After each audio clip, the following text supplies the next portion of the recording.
Hi, everybody. Ian Bremmer here around your world in 180 seconds, right from Washington, D.C., our nation's capital. I have your questions on my phone, and we're ready to go. Number one, can new Prime Minister Rishi Sunak fix the United Kingdom? No, fix is aggressive, right? But can he stabilize it? I think he can move in that direction, certainly not in the next few months because, the economic crisis is real. The hole is deep. Energy prices are massive, and the UK is not prepared for it.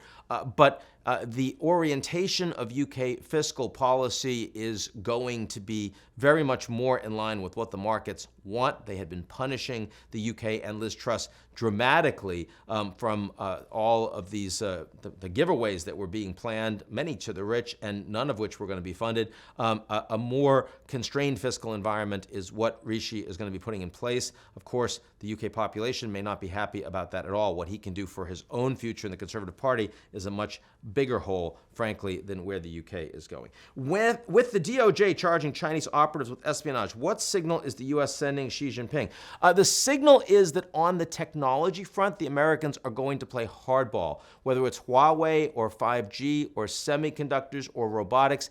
Any area that is considered to be contiguous with or overlapping national security, the Americans are going to promote national champions in the U.S. and among allies and are going to decouple aggressively from the Chinese. We saw some of this under Donald Trump. We're seeing more of it under Joe Biden. On balance, you'd have to say that the Biden foreign policy towards China is a little bit more hawkish than the Trump foreign policy towards China. A lot of people wouldn't have expected that. It is true that Biden has tried to take some of the Trump-era tariffs off because they're inflationary, but he's actually failed in getting that done because politically it's seen as inexpedient with the midterms looking tight. Okay, finally, will the presidential election in Brazil be contested no matter the result? Well, I wouldn't say no matter the result because, of course, Bolsonaro could win and Lula will accept the outcome if Bolsonaro wins the election. He's accepted 3 losses before. He can accept a 4th.